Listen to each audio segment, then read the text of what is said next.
واقعہ کربلا تاریخ کا دردناک واقعہ ہے۔ یہ اقتدار کی جنگ نہیں تھی، اقدار کی جنگ تھی۔ دو شخصیتوں کی لڑائی نہیں تھی، دو نظریات کا ٹکراؤ تھا۔ یہ حق اور باطل کا معرکہ تھا۔ یزید ظلم کا استعارہ ہے، حسین ابن علی امن کی علامت ہے۔ یزید جبر کا پتلا ہے، حسین صبر کا پیکر ہے۔ یزید اپنی بدطینت فطرت اور اپنی طب ناہموار کے باعث دنیا پر ذلت و رسوائی، ظلم، جبر، جور و زیادتی کی علامت بن کے ابھرا، اور حسین ابن علی رضی اللہ تعالی عنہ حق و صداقت کا نشان بن کے ابھرا۔ کربلا کے تپتے ہوئے ریگزار میں حسینی اور یزیدی دو کردار سامنے آتے ہیں۔ اقبال نے کہا تھا، موسیٰ و فرعون و شبیر و یزید، ایند و قوت از حیات آیت پدید، زندہ حق از قوت شبیری است، باطل آخر داغ حسرت میری است، سرخ رو عشق غیور از خون او، شوخی ای مصرع از مضمون او، تا قیامت قطع استبداد کر، موج خون او چمن ایجاد کر۔ یزید بہدل کی بیٹی محسون کا ناپاک بیٹا تھا، اور حسین محمد عربی کی بیٹی فاطمہ کا شہزادہ تھا۔ یزید دمشق کے اطراف میں سرجون اور جریر، اختل جیسے اوباشوں کے جھرمٹ میں پل کے جوان ہوا۔ حسین کے گھر کا دروازہ مسجد نبوی کے اندر کھلتا تھا۔ یزید نشے میں دھت ہو کر کے نمازیں چھوڑ دیتا تھا۔ حسین کی کربلا کے اندر بھی نماز تہجد قضا نہیں ہوئی۔ یزید ظلم کا دوسرا نام ہے، حسین امن کی علامت ہے۔ یزید نے زندگی میں ایک مرتبہ حج کیا اور شراب کے مٹکے ساتھ لے کے آیا، اور اختل اور دیگر گویوں اور مغنیوں کو اپنے ساتھ رکھا تاکہ سفر آسانی سے کٹے۔ حسین ابن علی نے 25 حج سواری ہونے کے باوجود پیدل کیے۔ یزید حج بیت اللہ کے بعد مدینہ المنورہ آیا اور شراب کی ایک مجلس برپا کی۔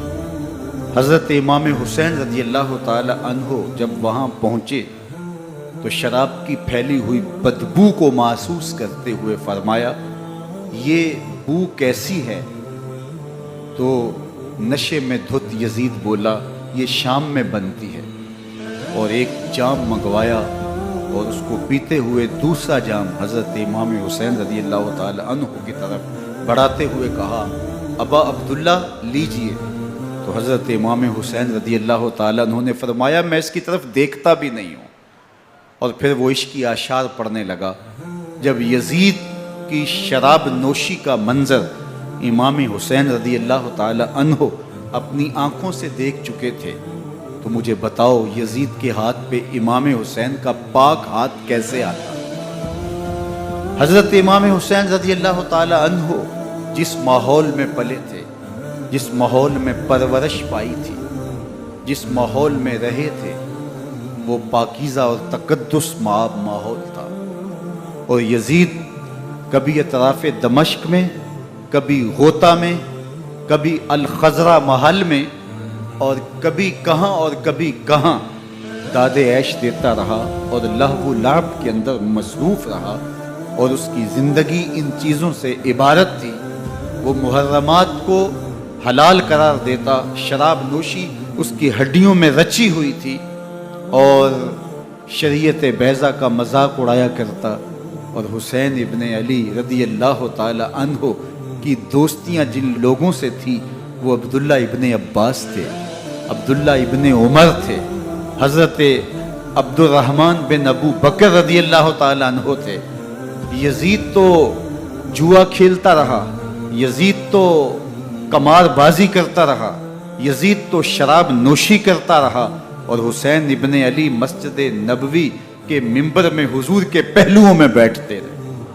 زمانے نے وہ منظر دیکھا کہ سرخ رنگ کے جوڑے پہنے ہوئے حسنین کریمین حجرہ فاطمہ سے نکلتے ہیں، کم عمری کی وجہ سے کبھی گرتے ہیں کبھی سنبھلتے ہیں، اور آقا کریم خطبہ ارشاد کر رہے ہیں، خطبہ چھوڑ کے حضور نے شہزادوں کو اٹھا لیا۔ وہ منظر بھی زمانے نے دیکھا۔ حضرت عبداللہ بن شداد کہتے ہیں کہ حضور سجدے میں تھے اور سجدہ اتنا طویل ہو گیا، ہمیں لگا یا تو وحی کا نزول ہو رہا ہے یا پھر اللہ کا حکم آ گیا اور اللہ کے محبوب کی روح قبض کر لی گئی۔ لیکن میں نے جب نظریں اٹھا کے ننکیوں سے دیکھا تو کیا منظر تھا کہ حسین ابن علی حضور کی پشت پہ بیٹھے ہوئے اور میرے آقا سجدے کو طول دے رہے۔ اللہ اکبر! حسین کے لیے پیغمبر کے سجدوں کو طول دیا جا رہا ہے۔ حسین ابن علی کبھی ممبر پہ حضور کی اطراف میں بیٹھتے ہیں، وہ منظر بھی دنیا نے دیکھا کہ حضور کے مبارک کندھوں پر حسین ابن علی بیٹھے ہیں اور حضور کی زلفوں کو پکڑا ہوا ہے۔ تو حضرت عمر رضی اللہ تعالیٰ عنہ دیکھ کے کہتے ہیں واہ واہ کیسی سواری میسر آئی حسین ابن علی کو۔ تو میرے آقا مسکرا کے کہتے ہیں عمر سواری دیکھتے ہو سوار بھی تو دیکھو۔ اللہ اکبر! حضرت اسامہ بن زید بن حارثہ رضی اللہ تعالیٰ عنہ فرماتے ہیں رات کا ایک پہر گزر گیا اور مجھے حضور سے کوئی کام تھا۔ میں آقا کریم کی خدمت میں حاضر ہوا، در دولت پہ دستک دی۔ حضور تشریف لائے تو چادر اوڑی تھی، بکل کی ہوئی تھی میرے حضور نے، تو میں نے اپنی حاجت کہی تو حضور نے میری حاجت پوری کر دی۔ لیکن ایک منظر میں نے دیکھا کہ حضور نے جو چادر کی بکل فرمائی تھی اس کے اطراف میں پہلوؤں میں ابھار تھے جس طرح اندر کوئی ہو۔ مجھ سے نہ رہا گیا، میں نے پوچھ لیا، میں نے کہا بندہ نواز چادر کے اندر کیا ہے؟ فکاشفہ، تو حضور نے چادر کو کھول دیا۔ فائز الحسن والحسین علی ورکہ، تو کہتے ہیں میں نے اپنی آنکھوں سے دیکھا ایک پہلو سے امام حسین لپٹے ہوئے تھے، ایک پہلو سے امام حسن لپٹے ہوئے تھے۔ فرمایا یہ میرے بیٹے ہیں، یہ میری بیٹی کے بیٹے ہیں، اے اللہ میں ان سے پیار کرتا ہوں، تو بھی ان سے پیار کر، جو ان سے پیار کرے اس سے بھی پیار کر۔ ان کی محبت کا درس دیا، ان کے پیار کا سبق پڑھایا، کہا ان سے پیار کرنے والا میرے سے پیار کرنے والا ہے، ان سے بغض رکھنے والا میرے سے بغض رکھنے والا ہے۔ ان کی تکلیف حضور کو بے چین کر دیتی تھی۔ حضرت سیدہ فاطمہ الزہرا رضی اللہ تعالی عنہ کے گھر کے قریب سے گزرے تو حضرت امام حسین کے رونے کی آواز آ رہی تھی، تو آقا کریم علیہ السلام نے فرمایا کہ فاطمہ حسین کو چپ کرواؤ، الا تعلمی ان بقاءہ یوزینی، تو جانتی نہیں حسین کا رونا مجھے دکھ دیتا ہے۔ حسین ابن علی کو حضور رونے نہیں دیتے تھے، ان کو دکھی نہیں ہونے دیتے تھے، کیونکہ رسول اللہ صلی اللہ علیہ وسلم جانتے تھے کہ یہ کتنے دکھ سہے گا، کتنی تکلیفوں سے گزرے گا اور کتنے مصائب سہے گا۔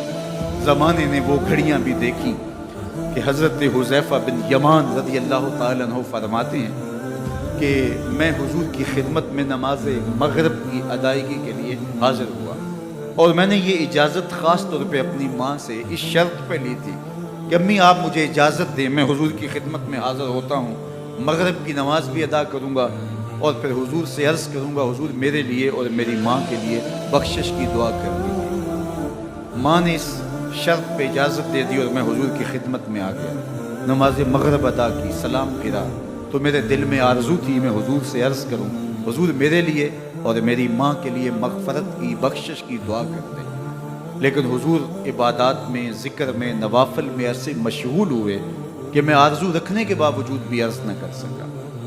خیر نماز عشاء کا وقت ہوا، اذان پکاری گئی، حضور مصلی پہ آئے، نماز پڑھی، سلام پھرا، تو میرے دل میں پھر خیال آیا کہ ماں سے ایک نماز کی چھٹی لی تھی، نمازیں بھی 2 ہو گئیں، ماں نے جاتے پوچھنا ہے، حضور سے میرے لیے اور اپنے لیے مغفرت کی، بخشش کی دعا کروائی تھی، تو کیا جواب دوں گا؟ اور حضور اٹھے اور کاشانہ اقدس کی طرف چل دیے۔ اب میرے دل میں یہ خیال رہ کے آ رہا تھا کہ ماں کو کیا جواب دوں گا؟ میں تو حضور سے بخشش و مغفرت کی دعا کروا ہی نہیں سکا۔ جب حضور چل پڑے تو غیر ارادی طور پہ میں بھی حضور کے پیچھے چل پڑا۔ چلنے میں تھوڑی سی رفتار تیز ہو گئی، جس سے قدموں کی آہٹ پیدا ہوئی۔ تو جب آواز پیدا ہوئی تو حضور نے رخ پھیرے بغیر فرمایا، من ھذا، میرے پیچھے پیچھے کون آ رہا ہے؟ پھر خود ہی کہا، حذیفہ تو نہیں؟ تو میرا دل دھڑک رہا تھا، قل تو نعم، میں نے کہا جی حضور، میں حذیفہ ہوں۔ فرمایا، ما حاجتوں کا، غفر اللہ لک ولامک، کیا کام ہے؟ اللہ تجھے بھی بخش دے، تیری ماں کو بھی بخش دے۔ اب جو کام تھا وہ جنبش لب سے پہلے ہی ہو گیا۔ یہاں تو لفظوں کا سہارا بھی نہیں لینا پڑتا، وہ بند لبوں کی بولیاں بھی سنتے ہیں۔ اقبال بولا ہے، فروغت صبح آثار و دہور، چشم تو بی نندائے ما فی الصدور، تیری نظر تو سینوں کے چھپے راز بھی دیکھتی۔ تو کہا، ما حاجتوں کا، غفر اللہ لک ولامک، اللہ تجھے بخش دے، تیری ماں کی بھی مغفرت کر دے، کیا کام ہے؟ اب جو کام تھا وہ تو ہو گیا۔ تو میرے حضور نے ارشاد فرمایا، حذیفہ سنو، ابھی ایک فرشتہ آیا ہے جو اس سے قبل دھرتی پر پہلے کبھی نہیں آیا، آج پہلی مرتبہ اللہ سے اجازت لے کے 2 کام کرنے آیا ہے۔ ایک تو مجھے سلام کرنے آیا ہے، اور دوسرا خوشخبری دینے آیا ہے کہ آپ کی بیٹی فاطمہ جنتی عورتوں کی سردار ہے، اور حسن اور حسین جنتی جوانوں کے سردار۔ ایک طرف یزید ناپاک میسون کا پلیت بیٹا، اور ایک طرف محمد عربی کا نواسا، فاطمہ کے دودھ کا اثر، علی المرتضیٰ کے خون کی تاثیر، رسول اللہ صلی اللہ علیہ وسلم کے کندھوں پہ بیٹھنے والا۔ ایک دن حضور نے امام حسین رضی اللہ تعالیٰ عنہ کے ہاتھ پکڑ لیے اور ان کے پاؤں اپنے پاؤں پہ رکھے، اور پھر فرمایا، بیٹے آگے بڑھو، اور ان کے پاؤں حضور کی پنڈلیوں پہ آئے۔ پھر کہا، بیٹے اور آگے بڑھو، حتیٰ کہ ان کے پاؤں حضور کی رانوں پہ آئے۔ پھر فرمایا، بیٹا اور آگے بڑھو، تو ان کے پاؤں حضور کے مبارک بطن اقدس پہ آئے۔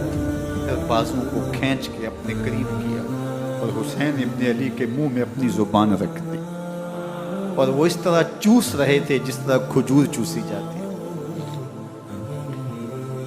تو اللہ کے محبوب علیہ السلام نے حسین ابن علی کو اپنی زبان کا لعاب دہن دے کر کے، وہ شیر رحمت دے کر کے، وہ کوثر و تسلیم سے پاکیزہ تر آب رحمت عطا کر کے ان کی ہمیشہ کے لیے پیاس بجھا دی، تاکہ کل کربلا کے تپتے ہوئے ریگزار میں حسین ابن علی کو پیاس کی شدت تنگ نہ کرے اور پائے استقلال میں لغزش نہ آنے پائے۔ ان نازوں سے پالے ہوئے حسین کو، ان محبتوں سے پالے ہوئے حسین ابن علی کو امتحان بھی اتنے بڑے درپیش تھے۔ یاری تیری سونا پر ازمیشاں تیریاں اگ، سونا پرکھیا جامدہ ہے نال اگاں دے لگ۔ جتنا بڑا شخص ہوتا ہے اتنی آزمائشیں بھی بڑی ہوتی ہیں۔ پیغمبر رحمت کی آغوش میں کھیلنے والا، حجرہ فاطمہ کا جانشین، مصلی رسول کا وارث، منبر رسول صلی اللہ علیہ وآلہ وسلم پر حضور کے مبارک پہلو اور گود میں بیٹھنے والا حسین، حضور کی زبان چوسنے والا حسین، حضور کے کندھوں پہ سواری کرنے والا حسین، آقا کریم علیہ الصلوۃ والسلام کے مبارک سجدے کی حالت کے اندر حضور کی پشت پہ کھیلنے والا حسین، جس حسین کا دروازہ مسجد نبوی کے اندر کھلتا تھا اور یزید کی کرتوتوں کے چشم دید گواہ تھے۔ یزید جب تخت نشین ہوتا ہے تو اسے یہ فکر ہوتی ہے کہ امام حسین، عبداللہ بن زبیر، عبداللہ بن عمر، عبداللہ ابن عباس یہ میری بیعت کریں. اور وہ ولید بن عقبہ کو لکھتا ہے کہ ہر صورت میں ان کی بیعت لو، اور اگر بیعت نہ دیں تو سختی کرو. حضرت امام حسین رضی اللہ تعالی عنہ کو بلاوا آتا ہے کہ آپ کو دارالامارت میں گورنر ہاؤس میں بلایا جا رہا ہے. ولید بن عقبہ کا پیغام آپ کو پہنچتا ہے.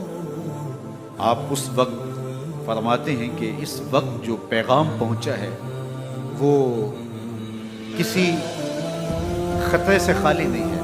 تو کچھ سواروں کو ساتھ لیا، کہا تم دارالامارت کے باہر کھڑے رہنا، اگر میری آواز بلند ہوئی تو اندر آ جانا، ورنہ تم انتظار کرنا. آپ اندر گئے.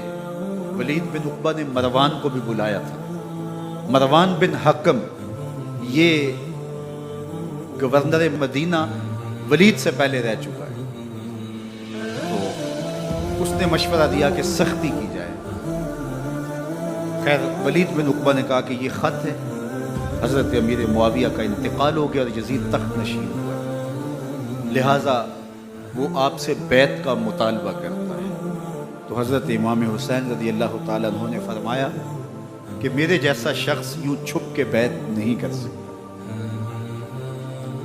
اور آپ واپس پلٹے. مروان بن حکم نے ولید بن عقبہ کو کہا کہ یہ موقع ہے جانے نہ دیا جائے، اگر یہ نکل گئے تو دوبارہ تم قابو نہیں پا سکتے، اور انہیں یہیں قتل کر دیا جائے. حضرت امام حسین رضی اللہ تعالیٰ عنہ نے یہ بات سن لی. کہتے ہیں حضرت امام حسین انہی قدموں کے بل واپس پلٹے اور مروان بن حکم سے مخاطب ہو کے کہا، مروان کیا بول رہا ہے؟ وہ خاموش ہو گیا. فرمایا تو جانتا نہیں ہم کون ہیں؟ آنا حسین ابن علی ابن ابی طالب، میں حسین ہوں، میں علی کا بیٹا ہوں. ہمارے گھر میں قرآن اترتا رہا ہے، وحی کا نزول ہوتا رہا ہے، اور یزید فاسق ہے، فاجر ہے، مسلمانوں کا قاتل ہے اور شرابی ہے. میں ڈنکے کی چوٹ پہ یزید کی بیعت سے انکار کرتا ہوں. بس حیدری کچھار سے محمدی شیر نکل آیا ہے. اب اوسان خطا ہو گئے، راستہ چھوڑ دیا، واپس آئے. سیدہ زینب سے ملے، کہا مدینے کو چھوڑنا پڑے گا. کہا بھیا کیا ہوا؟ کہا یزید بیعت لینے پہ مصر ہے اور میں کسی صورت بھی بیعت نہیں کروں گا. رسول اللہ کا مدینہ ہمارے خون سے لالا زار بنے گا. میں نہیں چاہتا کہ حضور کے شہر نور کی حرمت پامال ہو. دوستو وہ کیسا منظر ہوگا جب حسین ابن علی نے آخری حاضری حضور کے روضے پہ دی ہو. حاجی یا معتمر 10 دن کے لیے، 8 دن کے لیے، 20 دن کے لیے مدینہ المنورہ عارضی سکونت اختیار کرتا ہے، اور حضور کے روضہ انور سے، اس شہر نور سے، ان گلیوں سے، ان بام و در سے ایسا مانوس ہو جاتا ہے کہ جب واپس پلٹ رہا ہوتا ہے ان دعاؤں کے ساتھ کہ دوبارہ آنا بھی نصیب ہو، اور اسے لگتا ہے کہ میں دوبارہ بھی بلایا جاؤں گا، لیکن اس کے باوجود شہر حبیب چھوڑنا قیامت سے کم نہیں ہوتا. اعظم چشتی مرحوم آخری بار جب حضور کے روضہ انور پہ گئے تو بیمار تھے، ویل چیئر پہ تھے. باب بقی سے باہر نکلے تو خادم سے کہا کہ میری ویل چیئر پیچھے سے کھینچو تاکہ میرا رخ روضہ انور کی طرف رہے. اور وہ پیچھے سے کھینچتا چلا جا رہا ہے، اور جب باب مکہ سے پیچھے جنت البقیع کے قریب سے گنبد خضرا نگاہوں سے اوجل ہونے لگا تو اعظم چشتی مرحوم نے کہا، جان بدن سے نکلتی ہے اعظم، جان بدن سے نکلتی ہے اعظم، کوئی آسان ہے مدینے سے جدا ہونا، کوئی آسان ہے مدینے سے جدا ہونا. یہ اس شخص کی کہانی ہے جو 10 دن، 5 دن، مہینہ، 2 ماہ وہاں رہتا ہے، اور پھر اس شہر کو چھوڑ کے آنا اس کے لیے آسان نہیں ہوتا. اور مجھے بتاؤ کہ حسین جو پیدا مدینے میں ہوا، جس کے گھر کا دروازہ مسجد نبوی کے اندر کھلتا تھا، جو مسجد نبوی کے اندر پرورش پا کے جوان ہوتا ہے اور مدینے کی گلیوں میں کھیلتا رہا، اس حسین ابن علی کے لیے مدینہ چھوڑنا، اور پھر وہ اس بات کا علم اور شعور رکھتے تھے کہ یہ آخری بار حضور کے در پہ حاضری ہے، دوبارہ اس شہر نور میں نہیں آ سکوں گا، تو کیا قیامت ہوگی اور کیا منظر ہوگا۔ محمد بن حنفیہ کے علاوہ خاندان نبوت کے جتنے لوگ تھے ان سب نے شہر مدینہ کو الوداع کہا، اور رات کے موقع میں مدینہ المنورہ کو، مسجد نبوی کو چھوڑ کر کے مکہ کی جانب عازم سفر ہوئے۔ 3 شعبان المعظم کو مکہ المکرمہ پہنچتے ہیں، ادھر کوفیوں کے خطوط آنے شروع ہو جاتے ہیں۔ حضرت امام حسین رضی اللہ تعالیٰ عنہ مسلم بن عقیل رضی اللہ تعالیٰ عنہ کو صورتحال معلوم کرنے کے لیے بھیج دیتے ہیں۔ 40,000 کوفی آپ کے ہاتھ پہ بیعت کر لیتے ہیں۔ ادھر 25 پیدل حج کرنے والے حضرت امام حسین 8 ذی الحج کو احرام باندھتے ہیں، لیکن آپ کو پتہ چلتا ہے کہ حاجیوں کے روپ میں قاتل چھپا دیے گئے، تو آپ اس احرام کو حج کی بجائے عمرے میں بدلتے ہیں اور کوفے کی جانب عازم سفر ہوتے ہیں۔ کائنات والو، ذرا سینے پہ ہاتھ رکھ کے دیکھو کہ یہ کتنا مشکل مرحلہ تھا۔ اس دین کی آبرو کو بچانے کے لیے حضرت امام حسین رضی اللہ تعالیٰ عنہ نے کتنا بڑا قدم اٹھایا۔ آپ کے بہی خواہ، دوست، احباب عبداللہ بن عمر یہ سارے روکتے ہیں، عبداللہ بن عباس کہتے ہیں حضرت نہ جائیے، الکوفی لا یوفی، کوفی کبھی وفا نہیں کرتے، آپ کے والد کو وہاں شہید کیا گیا، لیکن آپ ایک فرض کو نبھانے جا رہے ہیں۔ میرے غم گسارو، میرے مہربانوں، نہ روکو مجھ کو جانے دو، مجھے نانے کے دی کی ڈوبتی کشتی بچانے دو، میں جاتا ہوں کہ دنیا پر وفا کا نام رہ جائے، میں رہوں نہ رہوں پر عظمت اسلام رہ جائے۔ میں نہیں جاتا تو نبی کے گھر کی آن جاتی ہے، میں نہیں جاتا تو نبی کے گھر کی آن جاتی ہے، تمہارا دین جاتا ہے، میری غیرت ایمان جاتی ہے۔ حضرت امام حسین یہاں سے چلتے ہیں، ابھی راستے میں ہی پہنچتے ہیں کہ یہ خبر آتی ہے کہ کوفے والوں نے بے وفائی کر دی، حضرت مسلم بن عقیل رضی اللہ تعالیٰ عنہ کو شہید کر دیا گیا، نعمان بن بشیر معزول کر دیے گئے، ابن مرجانہ ابن زیاد وہاں متعین کر دیا گیا جو سخت گیر شخص تھا، اور اس نے لوگوں کو ڈرایا، دھمکایا، اور کوفے کے لوگوں کے دل بدل گئے اور وہ بیتیں توڑنے لگے۔ وہ منظر مسجد کوفہ کا کتنا دل گداز تھا، جب امام نماز کے لیے کھڑے ہوئے تو 40,000 لوگ آپ کے پیچھے تھا۔ جب سلام پھیرا اور امام نے دیکھا کہ پیچھے لوگ نہیں ہیں، پھر لوگوں نے اپنے دروازے بھی بند کر لیے۔ رات کی تنہائیاں ہیں اور حضرت مسلم بن عقیل کو کوئی پناہ دینے والا نہیں، لوگوں نے دروازے بند کر لیے کہ کہیں ہمارے گھر میں نہ آ جائیں اور ہم مشقت اور حکومتی تشدد کا شکار نہ ہوں۔ کتنا دردناک لمحہ ہے حضرت مسلم بن عقیل رضی اللہ تعالیٰ عنہ پہ، اور پھر حضرت مسلم بن عقیل بے دردی سے شہید کر دیے جاتے ہیں۔ آپ ابھی راستے میں ہیں، یہ ساری کہانی پہنچتی ہے کہ حضرت مسلم شہید کر دیے گئے اور بے دردی سے شہید کر دیے گئے۔ وہ جنہوں نے خط لکھے تھے کہ ہم آپ کے ساتھ ہیں اور ہم منتظر ہیں، چشم برا ہیں، آپ کے قدموں کی چاپ سننے کے لیے بیتاب ہیں، آج انہوں نے بیتیں توڑ دی، 40,000 کوفی منحرف ہو گئے۔ مسجد کوفہ کا وہ منظر کس قدر روح کو تڑپا دینے والا تھا۔ ہم پچھلے سال عصر اور مغرب کے درمیان جب کوفہ پہنچے تو سورج ڈوبنے کے قریب تھا۔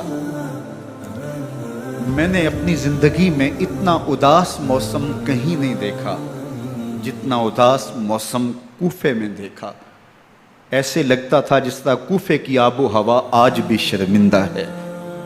جو مسلم بن عقیل اور خاندان نبوت کے ساتھ اہل کوفہ نے کیا، حضرت امام حسین رضی اللہ تعالیٰ عنہ کو ان کے بہی خواہوں نے، اعزاء نے، اقربا نے، دوستوں نے، آوان و انصار نے، ساتھیوں نے کہا کہ حضرت حالات یکسر تبدیل ہو گئے، اب ہمیں مراجعت کر جانی چاہیے، واپس پلٹ جانا چاہیے۔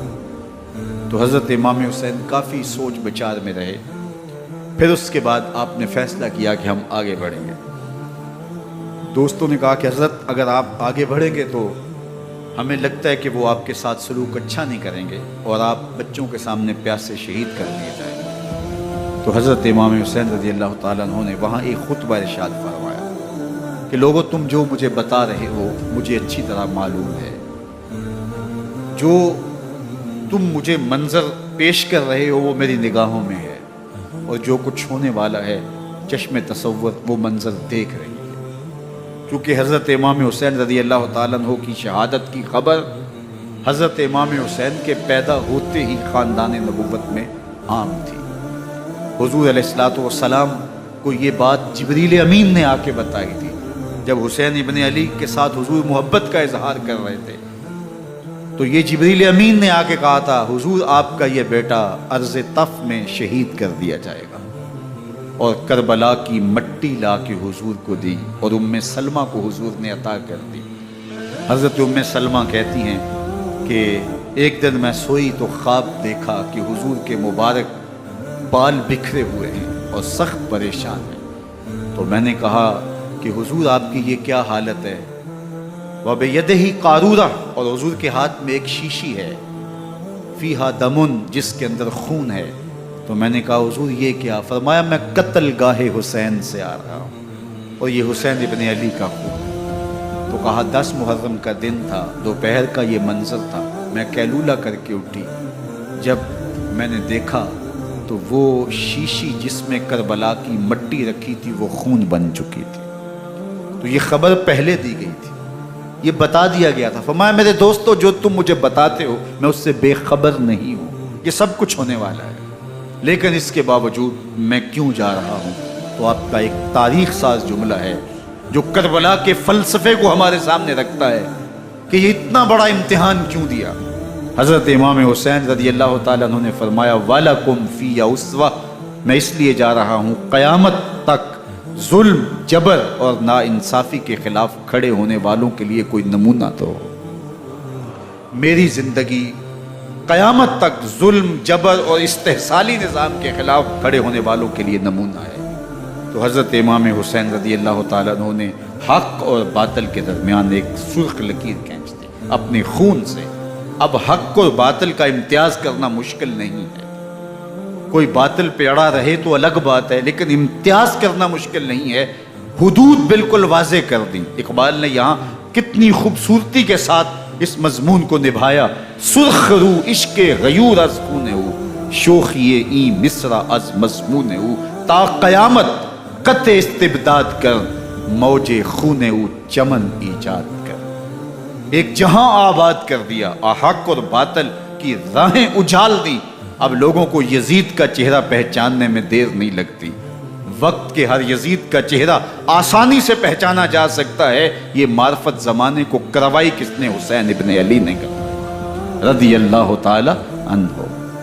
تو حضرت امام حسین نے فرمایا کہ جو میرے ساتھ ہونے والا ہے میں اچھی طرح جانتا ہوں، لیکن میں اس کے باوجود آگے بڑھوں گا۔ پھر بڑھے اور کربلا میں جا کے خیمہ زن ہو گئے۔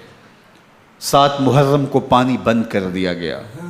پانی بند ہوا تو کھانا بھی میسر نہیں تھا، لیکن ذکر پانی کا ہوتا ہے اس لیے کہ کھانے کے بغیر انسان کئی دن کاٹ لیتا ہے، لیکن پانی کے بغیر گزر نہیں ہوتی۔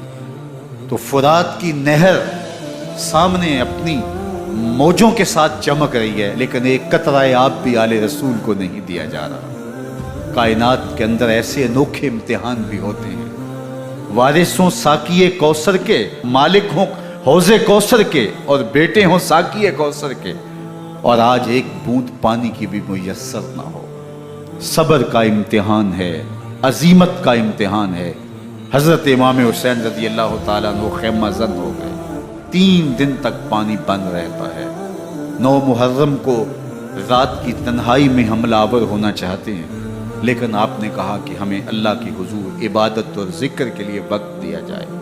ساری رات ذکر میں گزرتی ہے، عبادات میں گزرتی ہے۔ رات کے اندھیرے میں آپ چراغ بجھا دیتے ہیں۔ آوان و انصار کو کہتے ہیں کہ ان کی دشمنی میرے ساتھ ہے، انہیں میرا خون چاہیے، اگر تم رات کی تاریکی میں نکل جاؤ تو میں تم سے کوئی مواخذہ نہیں کروں گا، اور یہ بھی تمہارا پیچھا نہیں کریں گے، اس لیے کہ ان کا مطلوب تم نہیں ہو، ان کا مطلوب میں ہوں۔ جب چراغ جلایا تو کوئی بھی نہیں گیا۔